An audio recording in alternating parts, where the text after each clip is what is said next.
كنت سألتكم على التليجرام إيه المشاكل اللي بتقابلكم علشان أعمل لكم عنها فيديو. طبعًا بمجرد إن أنا سألت لقيت ماسورة صياح كده انفجرت عليّا. عايز أجيب كتب المراجعة النهائية، إيه أفضل كتب، أنت خلصت مناهج في شهر كام، أنا درجة الشاومي وحشة، أنا مش عارف أحل كيميا، مش عارف أحل فيزيا، مش عارف أعيش حياتي، مش عارف أرجع للإكس بتاعتي، خالي كلب ورث وعاوز أرجعه. يا جماعة أنا مالي بالحاجات دي، هو حد قال لكم معاكم الشيخة خديجة المغربية؟ فعلى العموم إيه، هارُد لكم كده على كل نقطة واحدة، واحدة، فكمّل الفيديو للآخر علشان هو ممكن يطوّل سيكا يعني، ولكن إن شاء الله هتستفيد بيه يعني. ما تنساش اللايك والاشتراك في القناة وتفعّل زر الجرس علشان ييجي لك كل الفيديوهات الجاية. ولو عندك أي مشكلة اكتبها في الكومنتات وإن شاء الله هارُد عليك، لإن أنا لسه عامل لكم كذا فيديو من نفس الموضوع وهارُد على مشاكلكم في الفيديوهات. 1 كتب المراجعة النهائية، بُصّوا كده في الأول كتب المراجعة النهائية على ما أعتقد لسه ما نزلتش، يعني الغالب بتاعها لسه ما نزلش، اللي شُفته على ما أعتقد كان العربي لإن هو بينزل بدري سِنّة، ولكن كتب المراجعة النهائية في العموم لسه ما نزلتش، فأنا كده كنت قايل لكم إن أنا هاعمل لكم فيديو عنها مخصص أول ما أحس إن هي بتنزل، لإن هي أصلًا كانت بتنزل على حوالي شهر 3، فإحنا دلوقتي لسه في 1، لسه شهر 3 لسه بدري، أنتم مستعجلين ليه؟ ما تخلّص يا عم الكتب اللي معاك الأول. على العموم برضه هاقول لكم كده إيه، على أسماء الكتب دلوقتي، هاقول لكم على الأسماء بتاعتها كده بسرعة وإن شاء الله أمّا تنزل هاعمل لكم عنها فيديو برضه مخصص. بُص يا عم، بالنسبة للعربي هات بيان وكيان، ما تجيبش الامتحان، أنا باكلمك في الأفضل يعني، بيان وكيان.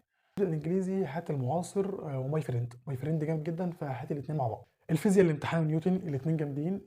الكيميا الكيميا My friend إيه، الكيميا مندليف وفي كتاب تاني، كتاب الامتحان، كتاب الامتحان بتاع الكيميا بتاع المراجعة النهائية أحسن مليار مرة من بتاع أول السنة، بتاع أول السنة مش كتاب الامتحان بتاع أول السنة ما كانش حلو. فأنت بالنسبة للمراجعة النهائية هات كتاب الامتحان وكتاب مندليف زي ما قُلت، الاتنين بجد جامدين جدًا. يفضل الأحياء، هات كتاب الامتحان وكتاب التفوق. كتاب الامتحان برضه في الأحياء في المراجعة النهائية أحسن من بتاع أول السنة برضه مليون مرة، بتاع أول السنة سهل جدًا وأسئلته غالبها مش أسئلة امتحانات، ولكن بتاع المراجعة النهائية أسئلته صعبة ومش سهلة، فأنت هات الاتنين دول. دي كانت نظرة سريعة كده على كتب المراجعة النهائية، وزي ما قُلت لكم إن شاء الله أول ما تبدأ تنزل كده وأحس إن معظم الكتب نزلت، هاعمل لكم عنها فيديو مفصل وكمان أحاول أقارنك بين الكتب علشان ما تشتريش أي كتاب وخلاص. تاني حاجة معظمكم كان سائل عليها إزاي تستغل الفترة دي صح. بُص الفترة دي محتاج إن أنت تكون واعي بنفسك أكتر من أي مدرس تاني، فما تفضلش أنت كده تايه بين المدرسين وده بيعمل لك كذا وده بيعمل لك كذا وأنت لا عارف تحصّل ده ولا عارف تحصّل ده. فأنت لازم تقعد مع نفسك قعدة كده بجد وتشوف كل حاجة ناقصاك. من ناحية المدرسين يعني زي ما قُلت ما تخليكش تايه في وسطيهم كده، ولازم أنت تكون أدرى بنفسك، والله أنا ناقصني كذا أنا هاركّز عليه، طب المدرسين بيركّزوا على كذا. ما تتوهش بينهم، لإن أنت ما تجيش هتلاقي يوم بيعدّي ورا يوم وأنت مجرد إن أنت آلة بتروح الدروس وتيجي، لا رايح مكمل الواجب، لا رايح فاهم الدرس اللي بيتشرح، فبالتالي أنت عمال تراكم وتتوه، تراكم وتتوه. أنا بجد أول ما حسيت كان الكلام ده في شهر 4 إن أنا الدنيا إن أنا محتاج أقعد قعدت من الدروس، كنا خلاص خلصنا المناهج، مش باقول لك اقعد من الدروس دلوقتي، ولكن أنا باقول لك شوف مشاكلك وحاول تعالجها من دلوقتي، وأي مشكلة زي ما قُلت أنت يا عم ما عندكش مش عارف تعالجها اسألني وأنا إن شاء الله هاحاول أفيدك بقدر الإمكان. حاجة المراجعة على القديم مع الجديد، لإن معظمكم دلوقتي أصلًا الفترة دي شغال معسكرات، فأنت مش عارف تلاحق على ده من ده، من ده، من ده، من ده. زي ما قُلت المراجعة على القديم مش بتبقى بكفاءة 100% زي ما أنت متخيلها، اللي هو أنت ماشي في الجديد فتفتكر إن أنت هتروح تراجع على القديم وتجيب 6 كُتب تانيين تقعد تحل عليهم على القديم وتراجع كل يوم، ما فيش الكلام ده. أنت المراجعة على القديم في الفترة دي بتكون بقليل دايم خير من كثير منقطع، اللي هو أنت لازم تقسّم الحاجات اللي أنت عاوز تراجعها، وكمان لو عندك شوامل أو عندك كذا، فأنت مضطر إن أنت أصلًا يا دوبك تحاول تراجع الشرح، لأن أنت هنا بتحاول تنقذ ما يمكن إنقاذه، يعني أنت بتحاول أراجع على القديم، ولكن كفاءة 100% دي أنت نفسك مش هتعرف تعملها لإن ما فيش وقت، وأنت بتحاول تركّز على الجديد. فزي ما قُلت أنت هتعمل إيه، هتمشي في الجديد زي ما أنت ماشي بقدر الإمكان، ما تهملش في الجديد، زي ما قُلت اللي ينزل ذاكره وحِل عليه، وإن شاء الله ما تهملش في الجديد. بالنسبة للقديم أنا دلوقتي مثلًا في التكاثر في في المناعة في الأحياء، عاوز أراجع على ال3 فصول الأولانيين، والمدرس يا عم مش هاراجع دلوقتي، مش شرط المدرس يراجع دلوقتي، ممكن زي ما قُلت عشان كده دي حاجة لازم تكون أنت ماشي بدماغك. لو أنت قعدت تستنى المدرس إن هو يراجع لك، ممكن المدرس يكون مش بيراجع دلوقتي، يراجع لك بعد شهرين 3، تلاقي نفسك أنت تايه. فأنت استغل الفترة دي في المراجعة لحد الامتحانات، هتسهل عليك جدًا، جدًا بجد في فترة المراجعة. فهتبدأ إزاي؟ أول حاجة هتجيب الفصل مثلًا الأول الدعامة والحركة، الدعامة والحركة دي بجد والله ما باهزر، ساعة ونُص ساعتين هتلاقي نفسك خلصتهم قراءة كده ومذاكرة. لأن أنت كنت مذاكرهم قبل كده، فالمفروض إن أنت إيه، مش هياخدوا منك وقت كبير أوي للدرجة دي. طب أنا خلصتهم، والله يا عم عندك وقت تاني يوم مش في نفس اليوم أهو علشان ما تتأثرش على الجديد، عندك وقت تاني يوم إن أنت تحل عليه، شوف أي كتاب معاك مش مخلص حله أو أي كتاب أنت عاوز تجيبه وحل عليه. وقيس بقى بجد على الفيزياء على الكيمياء على أي حاجة، أي فصل لازم تقسمه في الفترة دي، حتة إنك تقعد مثلًا على فصل معين وتخلصه كله مرة واحدة ده صعب جدًا وشبه مستحيل بجد إن هو يحصل. فزي ما قُلت لك أنت عشان تراجع قبل ما تبدأ مثلًا في الجديد، أنا دلوقتي في المناعة، قبل ما أبدأ في المناعة والله هابُص بصّة كده سريعة على الدعامة والحركة، البصّة السريعة دي يا عم نُص ساعة، صحيح مش هتفكّرك الدعامة والحركة 100% ولكن هتفكّرك بنسبة 70%، مرّة تانية هتفكّرك ب100% وهكذا، ولكن ما تجيش بعد شهر تقول انا لسه ما نجحتش على حاجه. استغل الفتره دي كل يوم نص ساعه بس، كل يوم ساعه بالكتير. تايه ومش قادر اذاكر. معظمكم برضه كاتب نفس الموضوع ده. وزي ما قلت المذاكره مش حاجه تتحب. انت ليه مصر ان انت وانت بتذاكر تكون قاعد بقى ايه؟ انا والله انا بعشق المذاكره، بعشق الفيزياء والاحياء، انا كينج الكيمياء وحوت الاحياء. يا جماعه مفيش الكلام ده. يعني حته ان انت تكون بتحب المذاكره غالبا مش هتلاقي حد بيحب المذاكره، الا بقى لو حد اللي هو ايه جامد تنين باشا المذاكره. ولكن انا بتكلم في المعظم محدش بيحب المذاكره بجد. فانت نفسك بتحاول تجبرها ان هي المذاكره، وبتحاول تحببها في المذاكره واحده واحده. في حته ان انت مجرد ان نفسك ما تكونش متقبله ان هي مش قادره تذاكر فتيجي سايب الكتاب ومش مذاكر، ده غلط، ده غلط كبير جدا. لان انت في الفتره دي مضغوط، والفتره اللي فاتت كنت مضغوط، والفتره الجايه هتكون مضغوط على الابيض كده. في حته ان انت كل ما تكون مضغوط ومش قادر وانا دماغي تايه والكلام ده، هتيجي سايب الكتاب، انت كده حرفيا مش هتفتح كتاب طول السنه. هتلاقي نفسك في الامتحانات ابيض وارد، وبرضه سابق ان انت فاضل لك حاجات كتير. فانت بمجرد ان انت تلاقي نفسك مش فايق للمذاكره، قوم يا عم غير مكانك. اتصل يا جماعه بحد من اصحابك، تيجي تذاكروا مع بعض. مش هتيجي تذاكروا مع بعض تقعدوا تروحوا مع بعض، لا هو يقعد في مكان قريب منك ويذاكر وانت تقعد في مكان وانت تذاكر. وكل ساعه ولا حاجه تتكلموا مع بعض، تحاولوا تساعدوا بعض على المذاكره. تكلم صاحبك على الواتس. على اللي انا بعملها لما بكون مزنوق في الامتحانات احيانا وانا بنام بدري وانا مضطر ان انا اسهر شويه ومش عارف اسهر، بدخل ابعت لاصحابي اتصل بيا الساعه كذا عشان لو نمت، خليك معايا كده كل نص ساعه اتصل بيا. استغل البني ادمين كلهم، اي حد تعرف تستفيد بيه استفيد بيه. وزي ما قلت برضه على التليجرام، هسيب لكم اللينك بتاعه ان شاء الله في الكومنتات. اي حد فيكم يا عم عنده تاسك معين وعارف ان هو مش هيقدر يخلصه، ابعته لي وقول لي يا دكتور ايه انا الساعه كذا ايه، ابعت لي شوفني خلصه ولا مخلصه، هبعت لك يا عم ان شاء الله والله.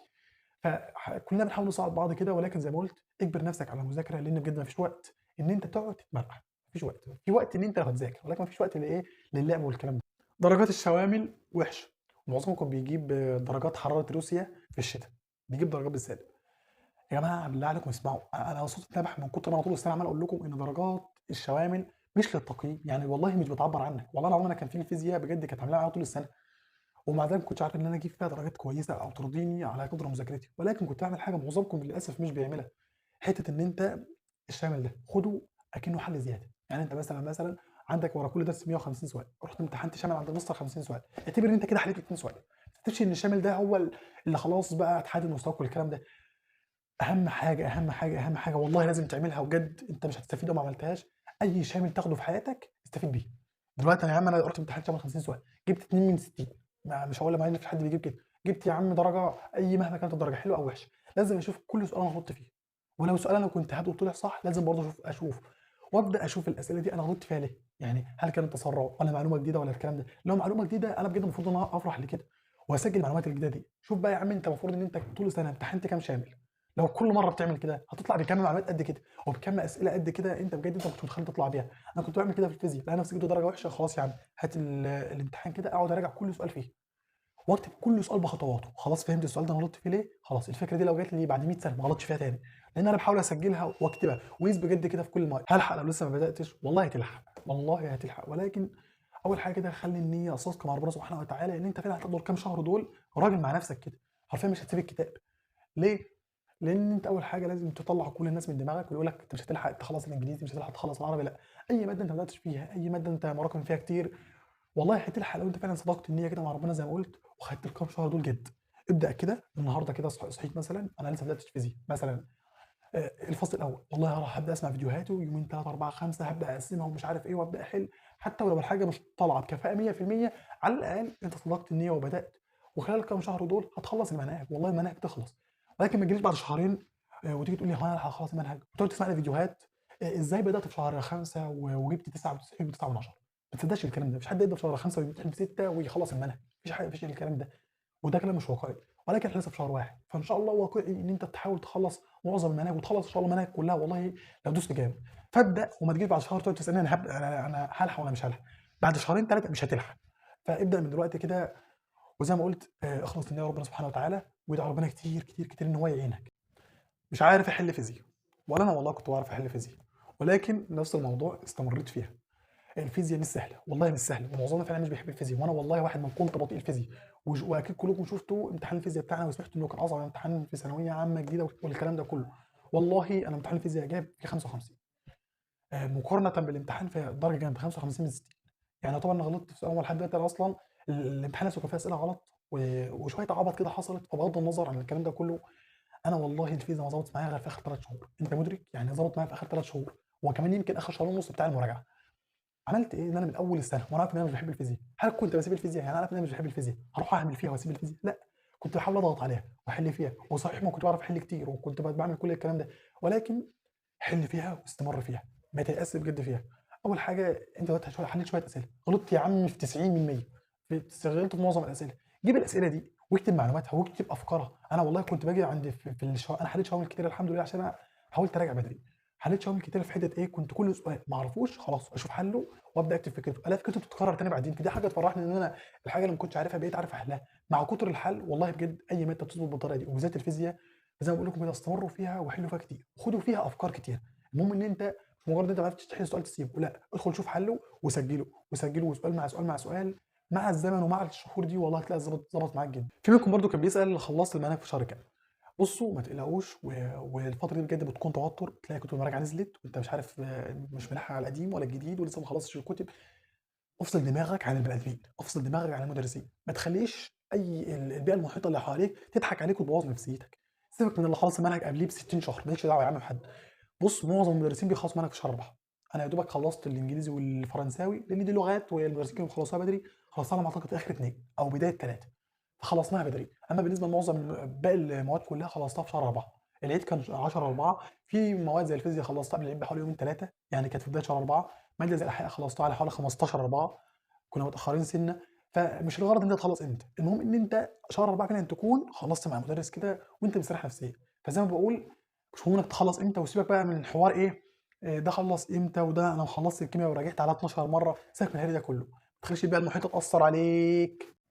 وبس كده أكون جاوبت على معظم الأسئلة اللي أنتم كنتم كاتبينها ليّا، وفي منكم ما جاوبتش عليه في الفيديو ولكن جاوبت عليه في التليجرام، فزي ما قُلت كده هاسيب لكم اللينك بتاعه في التليجرام، وأي حد فيكم بجد عنده مشكلة يكتب لي في الكومنتات أو في التليجرام عمومًا يعني، وأنا هارُد عليكم وهاعمل لكم إن شاء الله part 2 من نفس الفيديو.